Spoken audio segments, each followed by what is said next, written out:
ربي صل على محمد أفضل من بالتقى تحقى. يا ربي صل على محمد يا ربي صل عليه يا ربي صل على محمد من بالسخاء والوفاء تخلى.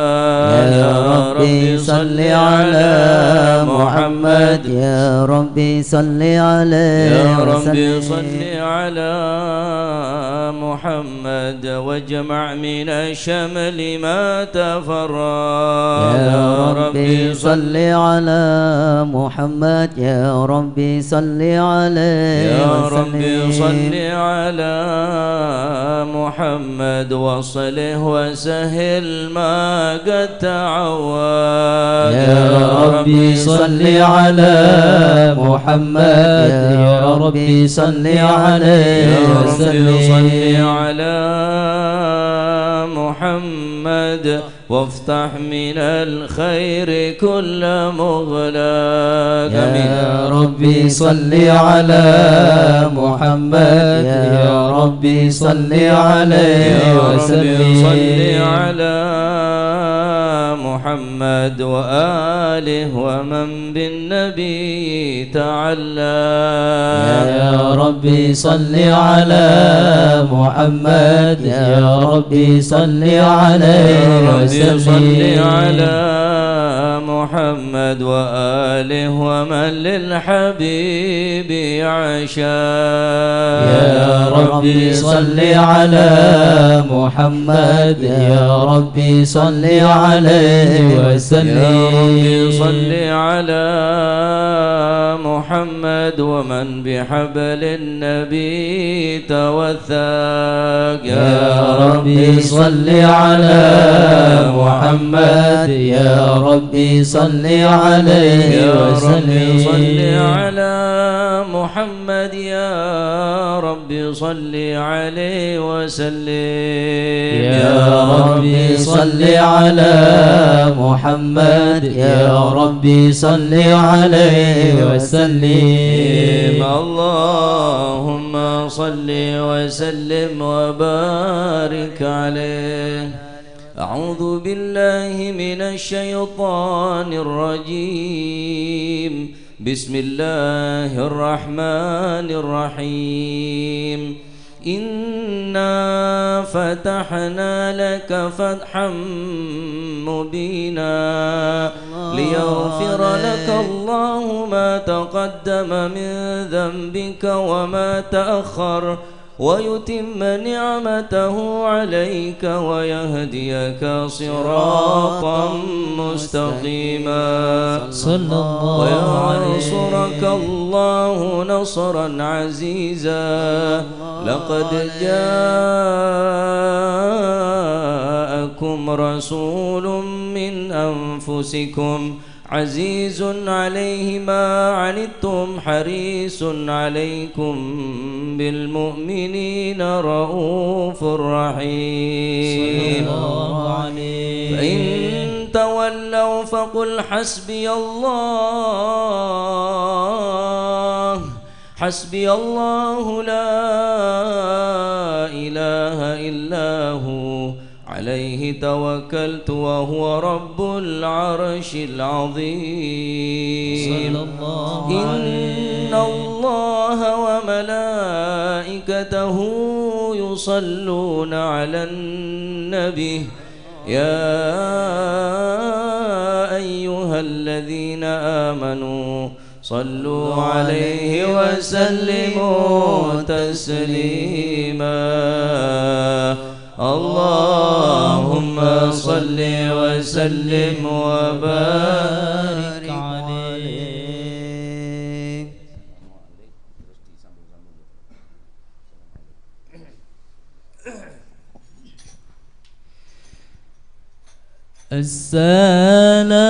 السلام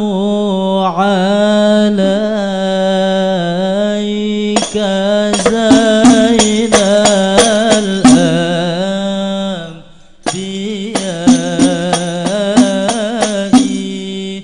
السلام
اللهم صل وسلم وبارك عليه وعلى آله. بسم الله الرحمن الرحيم. الحمد لله القوي سلطانه، الواضح برهانه، المبسوط في الوجود كرمه وإحسانه، صلى الله عليه مجده وعظم شانه. خلق الخلق لحكمة وطوى عليها علمه، وبسط لهم من فائض المنة ما جرت به في أقدار القسمة، صلى الله عليه. وأرسل إليهم شرف خلقه وجل عبيده رحمة.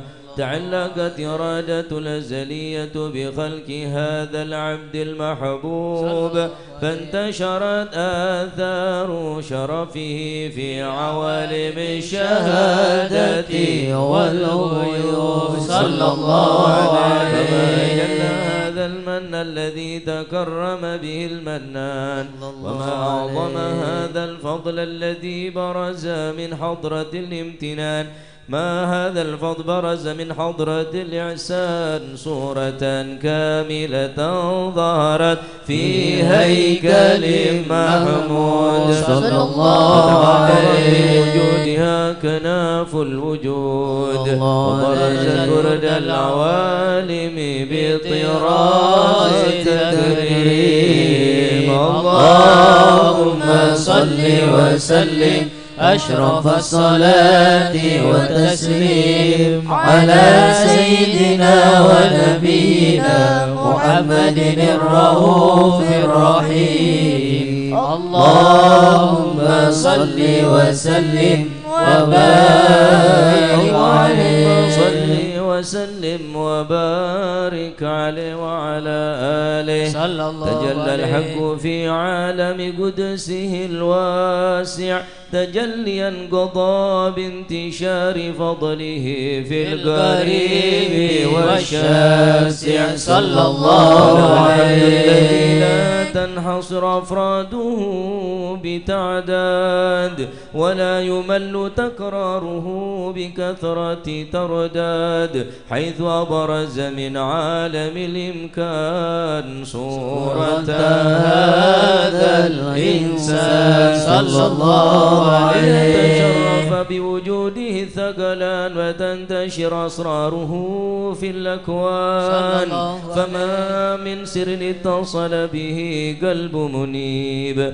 إلا من سوابق فضل الله على هذا الحبيب صلى الله عليه. سروره قد توالى بحبيب عم الأنام نوالا، جل من شرف الوجود بنور غمر الكون بهجة وجمالا.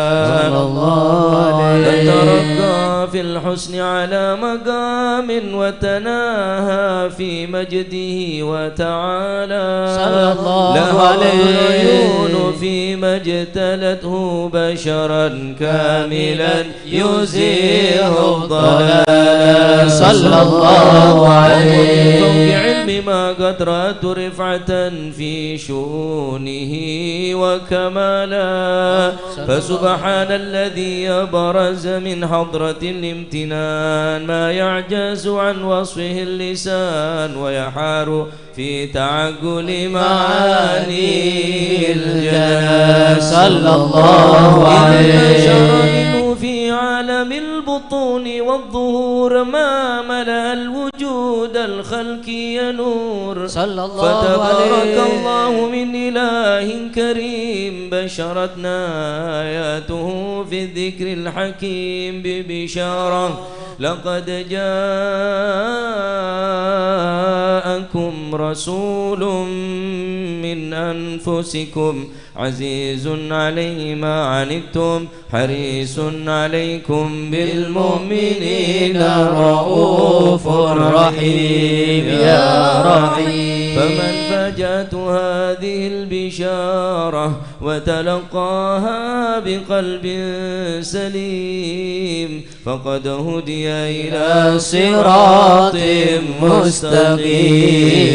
اللهم صل وسلم أشرف الصلاة والتسليم على سيدنا ونبينا محمد الرؤوف الرحيم. اللهم صل وسلم وبارك عليه.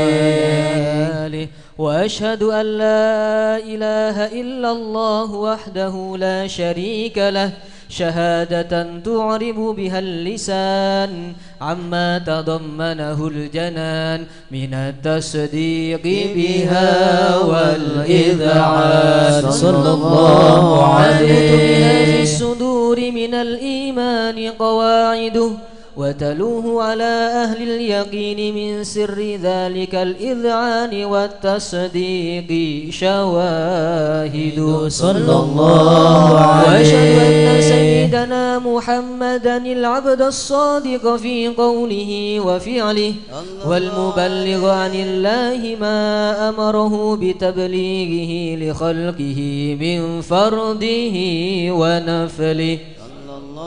عبد أرسله الله للعالمين بشيرا ونذيرا فبلغ الرسالة وأدى الأمانة وهدى الله به من الأمة بشرا كثيرا فكان في ظلمة الجهل للمستبصرين سراجا وقمرا منيرا. صلى الله عليه. أعظمها من منة تكرم الله بها على البشر وما أوسعها من نعمة انتشر سرها في البحر والبر. اللهم صل وسلم بأجل الصلوات وأجمعها وأزكى التحيات وأوسعها على هذا العبد الذي وفى بحق العبودية صلى الله عليه وبرز فيها في خلعة الكمال وقام بحق الربوبية في مواتن الخدمة لله وأقبل عليه غاية الإقبال صلى الله عليه صلاة يتصل بها روح المصلي عليه به فينبسط في قلبه نور سر تعلقه به وحبه ويكتب بها بعناية الله في حزبه وعلى آله وصحبه الذين ارتقوا صهوة المجد بقربه صلى الله عليه وتفيأوا ظلال الشرف الأصلي بوده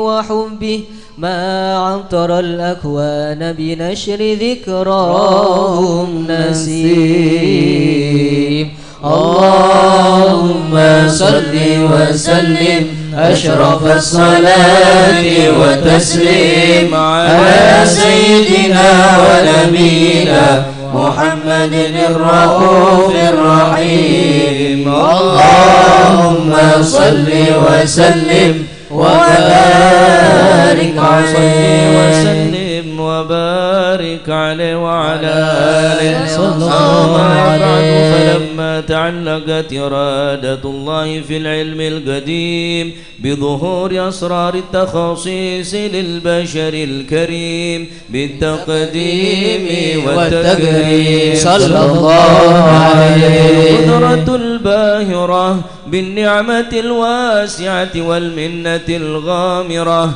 فانفلقت بيضة التصوير في العالم المطلق الكبير عن جمال مشهود بالعين حاول لوصف الكمال المطلق والحسن التام والزين صلى الله عليه فتنقل ذلك الجمال الميمون في الأصلاب الكريمة والبطون صلى الله فما من عليه صلب ضمه إلا وتمت عليه من الله النعمة صلى الله عليه التام الذي يتنقل في بروجه ليتشرف به موطن استقراره وموضع خروجه وقد قضت الأقدار الأزلية بما قضت وأظهرت من سر هذا النور ما أظهرت وخصصت به من خصص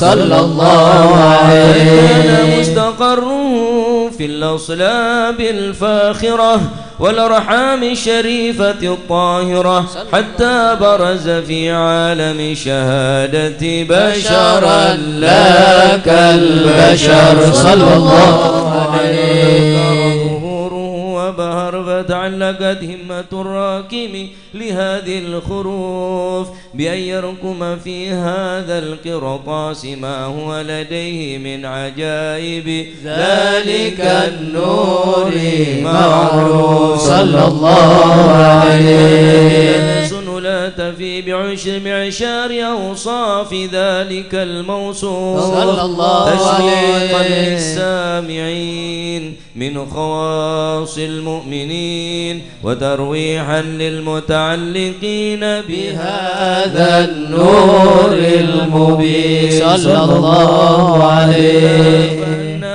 تعرب الأقلام عن شؤون خير الأنام صلى الله عليه ولكن هزني إلى تدوين ما حفظته من سير أشرف المخلوقين صلى الله وما عليه أكرمه الله به في مولده من الفضل الذي عم العالمين صلى الله عليه في الكون منشورة على مر الأيام والشهور والسنين داعي التعلق بهذه الحضرة الكريمة ولا عج التشوق إلى سماء أوصافها العظيمة ولعل الله ينفع به المتكلم والسامع آمين فيدخلان في شفاعة هذا النبي الشافي يتروحان بروح ذلك النعيم.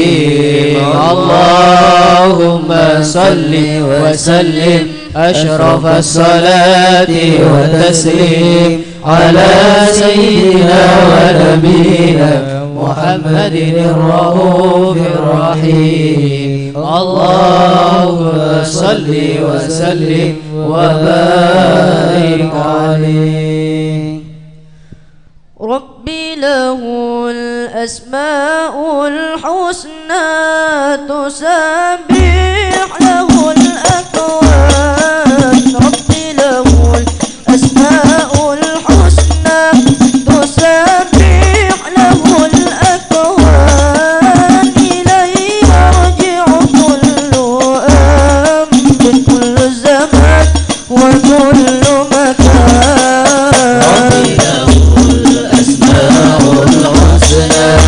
وسبح له الأكوان.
صل وسلم وبارك عليه وعلى آله وصحبه.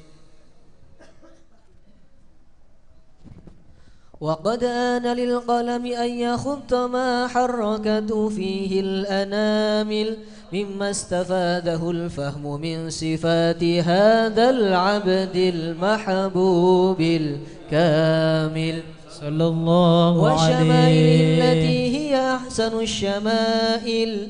وهنا حسن أن نثبت ما بلغ إلينا في شأن هذا الحبيب من أخبار وآثار صلى الله عليه. ليتشرف بكتابته القلم والقرطاس وتتنزه في حدائق الأسماء والأبصار. وقد بلغنا في الأحاديث المشهورة أن أول شيء خلقه الله هو النور المودع في هذه السورة. فنور هذا الحبيب أول مخلوق برز في العالم، ومنه تفرع الوجود خلقا بعد خلق فيما حدث وما تقادم. وقد أخرج عبد الرزاق بسنده عن جابر بن عبد الله الأنصاري رضي الله عنهما قال: قلت يا رسول الله بأبي وأمي أخبرني عن أول شيء خلقه الله قبل الأشياء.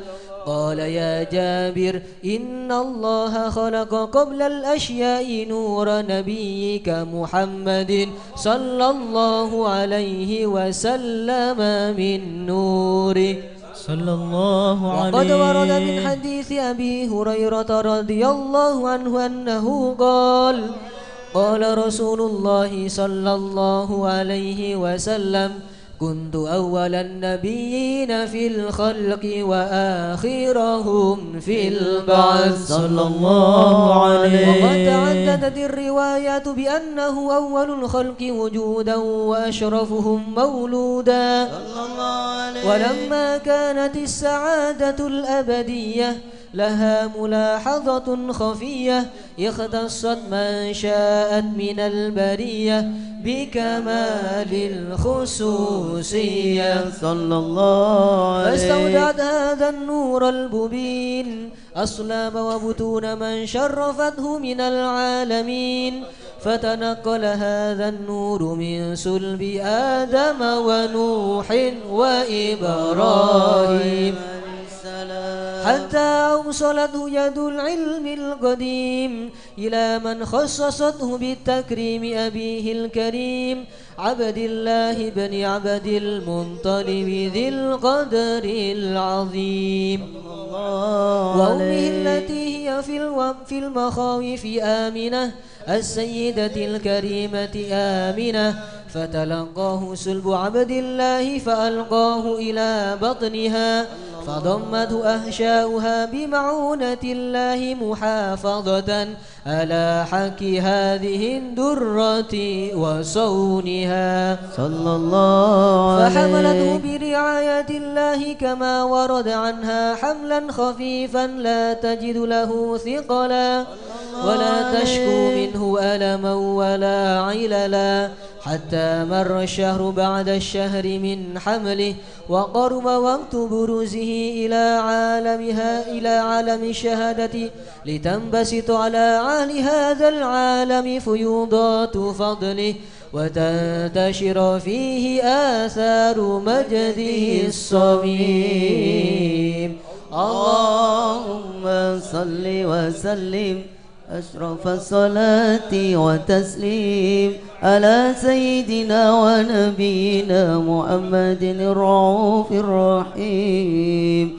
اللهم صل وسلم بارك عليه. اللهم صل وسلم وبارك عليه وعلى آله. ومنذ علقت به هذه الدرة المكنونة والجوهرة المسهونة والكون كله يسبح في سرور وابتهاج صلى الله عليه. بقرب ظهور إشراق هذا السراج والعيون متشوفة إلى بروزه متشوقة إلى التقاط جواهر كنوزه صلى الله عليه. وكل دابة لقريش نطقت بفصيح العبارة معلنة بكمال البشارة، وما من حامل حملت في ذلك العام إلا تتمي حملها بغلام من بركات والسعادة هذا الإمام صلى الله عليه. ولم تزل الأرض والسماوات متضمخة بعطر الفرح بملاقاة أشرف البريات وبروزه من عالم الخفاء إلى عالم الظهور بعد تنقله في البطون والظهور صلى الله عليه. فأظهر الله في الوجود بهجة التكريم وبسط في العالم الكبير مائدة التشريف والتعظيم ببروز هذا البشر الكريم. اللهم صل وسلم أشرف الصلاة وتسليم على سيدنا ونبينا محمد الرؤوف الرحيم. اللهم صل وسلم وبارك عليه. اللهم صل وسلم على سيدنا محمد وعلى آل سيدنا محمد. يا راحلين إلى منى بكيادي هيجتم يوم الرحيل فؤادي سرتم وسار دليلكم يا وحشتي أشوق أقلقني وصوت الحادي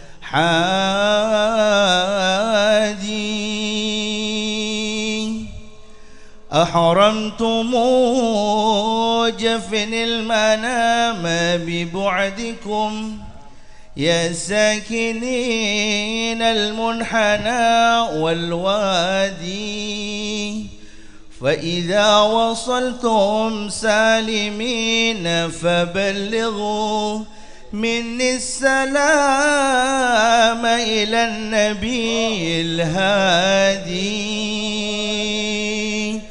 ويلوح لي ما بين زمزم والصفا عند المقام سمعت صوت منادي ويقول لي يا نائما جد السرى عرفات تجلي كل قلب صادي من نال من عرفات نظرة ساعة نال السرور ونال كل مرادي تالله ما أحلى المبيت على منى في ليل عيد أبرك الأعياد ضحوا ضحاياهم وسال دماؤها وأنا المتيام قد نحرت فؤادي لبثوا الثياب البيض شارت الرضا وأنا من أجلهم لبست سوادي يا رب أنت وصلتهم وقطعتني فبحقهم يا رب حلك يدي بالله يا زوار قبر محمد من كان منكم رائحا أو غادي بالله يا زوار قبر محمد من كان منكم رائحا أو غادي يبلغ إلى المختار ألف تحية من عاشق متفتت الأكباد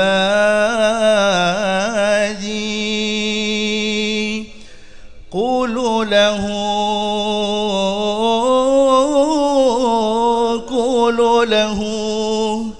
قولوا له عبد الرحيم متيم ومفارق الأحباب والأولاد صلى عليك الله يا علم الهدى ما سار ركب أو ترنم حادي أو ترنم حادي.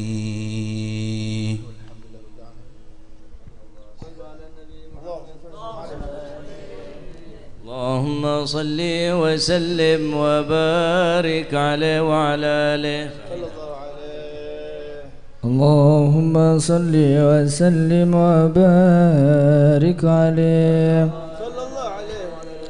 فحين قرب ونوة هذا الحبيب أعلنت السماوات والأرض ومن فيهن بالترحيب وأمطار الجود الإلهي على أهل الوجود تسج وألسنة الملائكة بالتبشير للعالمين تعيس. سبحان الله والحمد لله ولا إله إلا الله والله أكبر. سبحان الله والحمد لله ولا إله إلا الله والله أكبر. سبحان الله والحمد لله ولا إله إلا الله والله أكبر. القدرة كشفت كناء هذا المستور ليبرز نوره كاملا في عالم الظهور نورا فاق كل نور. صلى الله عليه. حكم على من أتم الله عليه النعمة من خواص الأمة أن يحضر عند وطئ أمة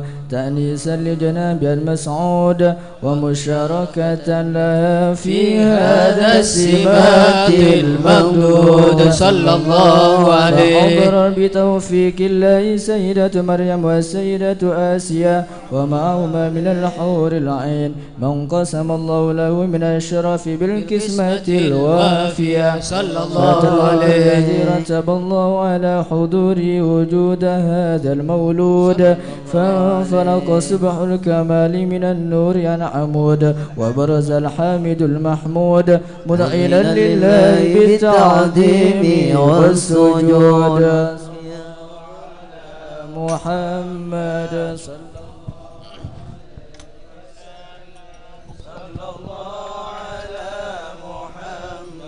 صلى الله عليه وسلم.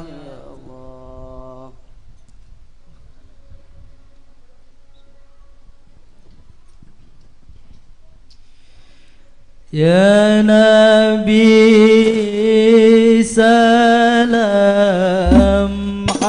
عليك يا رسول سلام عليك يا حبيب سلام عليك صلوات الله عليك يا نبي سلام عليك يا رسول سلام عليك يا حبيب سلام عليك صلوات الله عليك. أشرق الكون بابتهاجا بوجود المصطفى أحمد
حبيب سلام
محمد يا الله ربي فاغفر لي ذنوبي يا الله ببركة الهادي محمد يا الله سلام مستمر يا الله كل حين يتجدد يا الله ربي فاغفر لي ذنوبي يا الله ببركة الهادي محمد يا الله.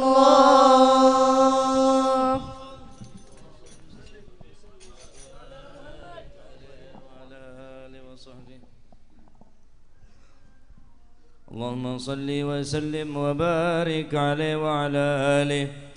وحين برز صلى الله عليه وسلم برز رافعا طرفه إلى السماء مؤميا بذلك رفيلا أن له شرفا على مجده وسماء صلى الله عليه مولد سيد الكونين من الشهور شهر ربيع الأول ومن الأيام يوم الاثنين وموضع ولادة وقبره بالحرمين. وقد ورد أنه صلى الله عليه وسلم وضع ومختونا مكحولا مقطوع السرة تولى ذلك بشرف عند الله أيدي القدرة. ومع بروز إلى هذا العالم ظهر من العجائب ما يدل على أنه أشرف المخلوقين وأفضل الآباء.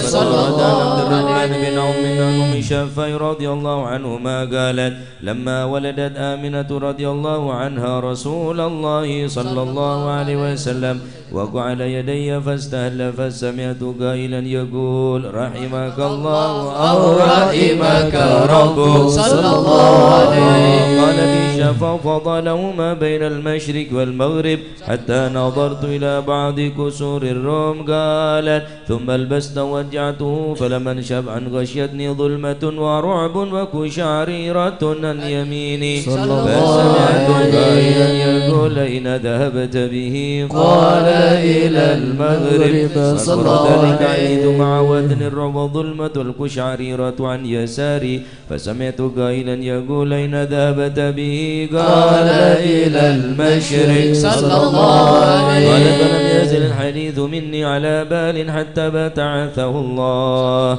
فكنت من أول الناس سلاما. فكم ترجمت السنة من عظيم المعجزات وباهر الآيات البينات بما يقضي بعظيم شرفي عند مولاه وأن عنايتي في كل حين ترعاه وأنه الهادي إلى الصراط المستقيم. اللهم صل وسلم أشرف الصلاة والتسليم على سيدنا ونبينا محمد الرؤوف الرحيم. اللهم صل وسلم وبارك عليه. بسم الله الرحمن الرحيم الحمد لله رب العالمين حمدا يوافي نعمه يكافي مزيده. يا ربنا لك الحمد كما ينبغي لجلال وجهك وعظيم سلطانك.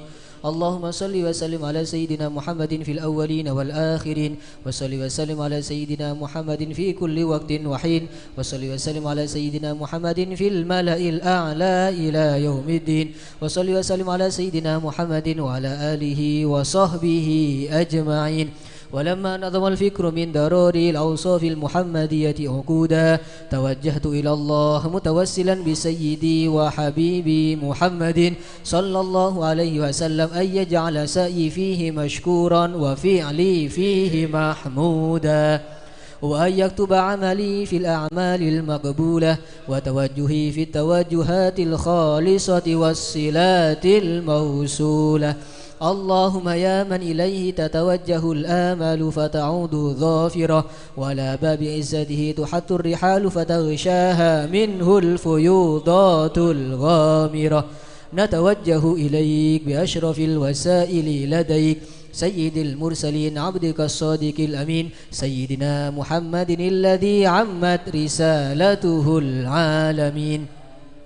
أن تصلي وتسلم على تلك الذات الكاملة مستودع أمانتك وحفيظ سرك وحامل راية دعوتك الشاملة الأب الأكبر المحبوب لك والمخصص بالشرف الأفخر في كل موطن من مواطن القرب ومظهر قاسم إمدادك في عبادك وساك كؤوس إرشادك لأهل ودادك سيد الكونين وأشرف الثقلين العبد المحبوب الخالص المخصوص منك بأجل الخصائص اللهم صل وسلم عليه وعلى آله وأصحابه وأهل حضرة اقترابه من أحبابه اللهم إنا نقدم إليك جاه هذا النبي الكريم ونتوسل إليك بشرف مقامه العظيم أن تلاحظنا في حركاتنا وسكناتنا بعين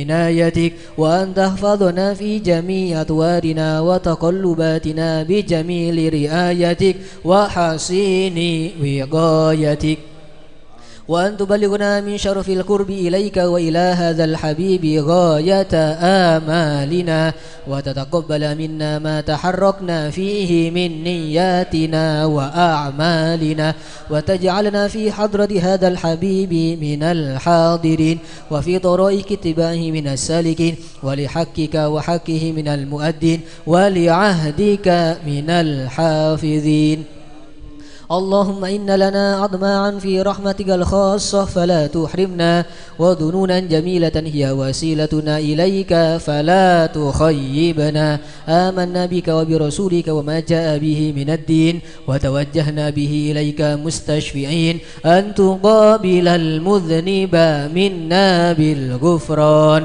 والمسيء بالإحسان والسائل بما سأل والمؤمل بما أمل وأن تجعلنا ممن نصر هذا الحبيب ووازره وواله وظاهره وعم ببركته وشريف وجهاته أولادنا ووالدينا وأهل كترنا ووادينا وجميع المسلمين والمسلمات والمؤمنين والمؤمنات في جميع الجهات وأدم راية الدين القويم في جميع الأقدار منشورة ومعالم الإسلام والإيمان بأهلها معمورة معنى وسورة واكشف اللهم كربة المكروبين واقضي دين المدينين واغفر للمذنبين وتقبل توبة التائبين وانشر رحمتك على عبادك المؤمنين أجمعين واكفي شر المعتدين والظالمين وابسط العدل بولاة الحق في جميع النواحي والأقدار